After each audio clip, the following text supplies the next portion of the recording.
नमस्कार दोस्तों, भारत में सदियों पुराना एक कहावत है। यहाँ पे छोटी मोटी बातों को बढ़ा चढ़ा के दिखाया जाता है। आमतौर पे गांव घर में एक कहावत है, होता कहीं पे अंडा है, लोग बोलता अरे भैया यहाँ तो बहुत बड़ा बच्चा है।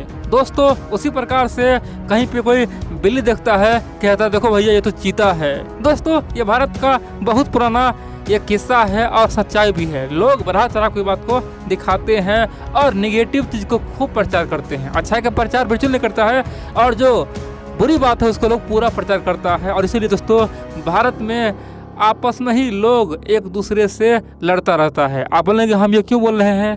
दोस्तों हाल ही में आप जानते हैं कुवैत ने एक बड़ा बयान दिया कि भैया भारत का गेहूँ फिलहाल हम नहीं खरीदेंगे, अभी हम रोक लगा रहे हैं। अब इस बात को लेकर पूरे भारत में तांडव मचा हुआ है कि देखो भाई ये जो यूएई है, यानी कि दोस्तों यूएई ने कहा कि भारत का गेहूँ नहीं लेंगे, कुछ दिन के लिए रोक लगाते हैं। तो भारत के आम लोग बोल रहा है कि भारत का कोई दोस्त रहा ही नहीं, पूरे ओआईसी कंट्री भारत का दुश्मन बन चुका है।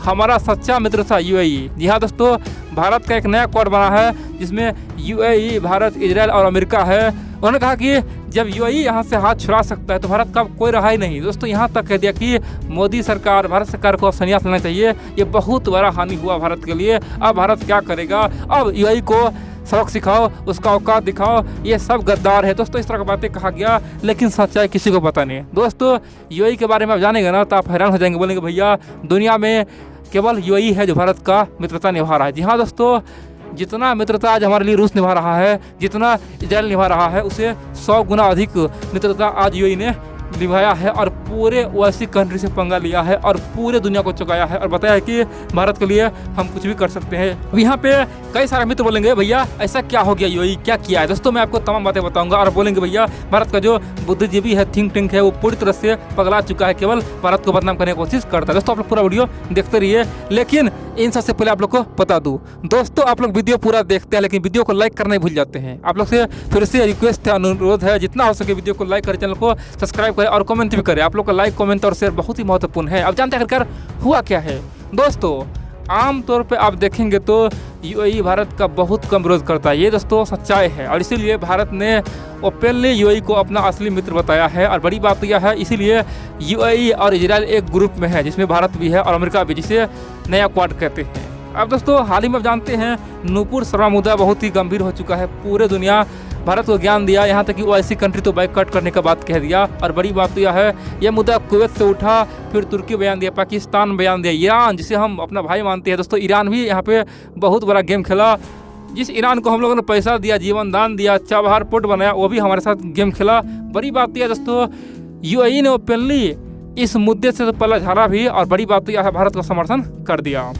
अब यहाँ पे कई सारे मित्र बोलेंगे भाई यूएई ने क्या किया? दोस्तों आप जानते हैं भारत का गेहूं जिस प्रकार से दुनिया में और डिमांड है, कोने कोने से बोल रहा है कि भैया हमें गेहूं दे दो, हमें व्हीट दे दो। भारत का गेहूं में बहुत ज़्यादा न्यूट्रिशन होता है, प्रोटीन होता है, बहुत उसमें बहुत ज़्यादा मिनरल्स होता है। दोस्तों भारतीय गेहूं का दुनिया में डिमांड है। भारत ने रोक लगा दिया, बोल दिया कि भैया अभी किसी गेहूँ हम नहीं देंगे, दुनिया में बहुत जल्द फूड क्राइसिस आने वाला है, केवल भारतीयों के लिए गेहूँ हमारा रहने वाला है। अब दोस्तों इस ऐलान के बाद अमेरिका, यूनाइटेड नेशन, G7 सबने भारत का विरोध किया कि भारत ये क्या कर रहा है। जिस समय सबसे अधिक जरूरत गेहूं का है, भारत ने यहीं पे बैन लगा दिया, ये गलत है, हम लोग क्या खाएंगे, हम लोग क्या पिएंगे। दोस्तों दुनिया भारत को ज्ञान दिया कि आप गलत कर रहे हैं, आपको गेहूं बेचना होगा। लेकिन दोस्तों भारत ने साफ कर दिया कि ऐसा बिल्कुल नहीं है, हम अपने मन का राजा है।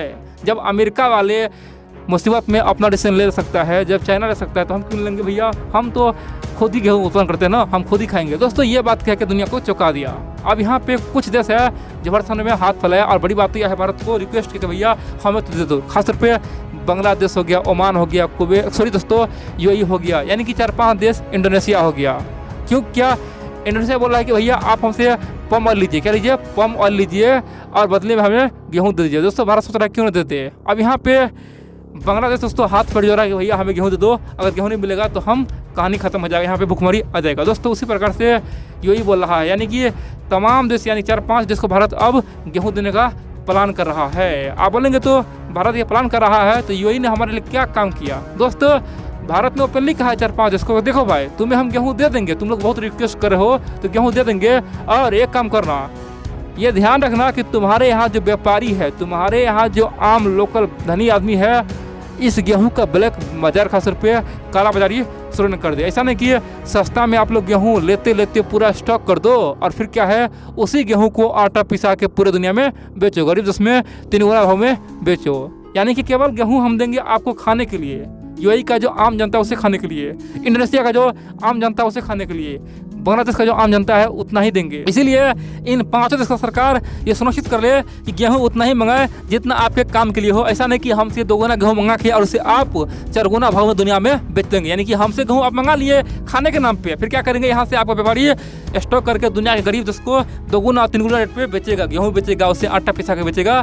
तो ये अगर हो गया और पकड़ा गए तो फिर आपको हम हमेशा करिए कहानी खत्म कर देंगे और दोस्ती तो छोड़ दो, ये विश्वासघात होगा। अब दोस्तों सब देश बोला है कि बिल्कुल हम उतना ही लेंगे जितना हमें चाहिए। अब दोस्तों यूएई को भारत ऑलरेडी गेहूँ भेज चुका है और बड़ी बात यह है यूएई ने ओपनली कहा कि भैया हमारे पास अब उतना गेहूँ आ चुका है जितना हमारे देश की जनता को चाहिए, जितना हम लोग 1 साल में खाएंगे आटा पिसा के हम लोग को गेहूँ चाहिए उतना हम खाएंगे, उससे अधिक गेहूँ हमें नहीं चाहिए। दोस्तों यूएई सरकार ने पहले कहा कि भारत सरकार का हम समर्थन करते हैं, भारत तो हमारा भाई जैसा है, भारत को हम बहुत मानते हैं, इसीलिए भारत ने जो कहा था उस पर हम अड़ग है। और अभी फिलहाल हमें गेहूँ कम चाहिए नहीं चाहिए, क्योंकि अगर भारत यहाँ पे गेहूँ भेजता है तो हमारे यहाँ जो अमीर आदमी है जो काला बाजार करने वाला है वो गेहूँ इकट्ठा करके फिर किसी और देश को बेच देगा महंगा में। इसीलिए भारत सरकार फिलहाल रोक लगा दे और हम अभी गेहूँ नहीं खरीदेंगे। अब यहाँ पे दोस्तों यूएई ने क्या कहा, उन्होंने पहले कहा कि हमारे पास गेहूँ अभी ओवर हो गया है, अधिक गेहूँ हमें नहीं चाहिए क्योंकि यहाँ पे कालाबाजारी होगा। अब यहाँ पे भारत में कुछ थिंक टैंक का बुद्धिजीवी है वो रोना शुरू कर दिया कि भैया यूएई तो अपना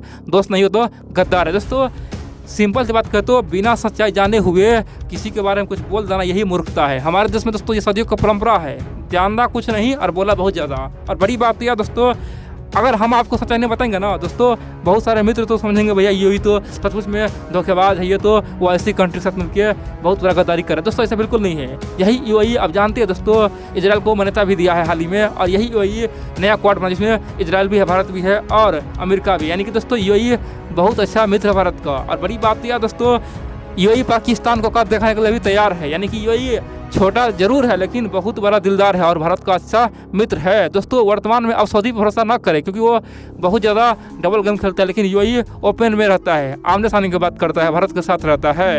अब यहाँ पे कई सारे मित्र बोलेंगे भाई ये क्या चल रहा है, गेहूँ का कमी चल रहा है हर जगह, दुनिया में क्या होने वाला है। दोस्तों जब से कोरोना वायरस आया ना दुनिया में एक से बढ़कर एक महामारी आ रही है। अभी तो दुनिया में आर्थिक महासंकट आने वाला है, दुनिया को आर्थिक महासंकट से दोस्तों सोचना पड़ेगा। देखेंगे दोस्तों दुनिया में हर जगह अब लोन का इंटरेस्ट बनने वाला है, बैंक अब किसी को लोन कम देगा क्योंकि दोस्तों बैंक के पास पैसा ही नहीं बचा है, क्योंकि मार्केट में काम नहीं हो रहा है, प्रोडक्ट बिक नहीं रहा है, लोगों के पास पैसा नहीं है। तो दुनिया में दोस्तों आर्थिक संकट आ चुका है और महामारी के बाद आर्थिक संकट आया, उसके बाद दोस्तों अब पूरी दुनिया बोल रहा है कि भैया 1 साल बाद यानी कि 2023 तक दुनिया में भुखमरी आएगा। यानी कि भारत सहित पूरे दुनिया में फूड क्राइसिस होगा।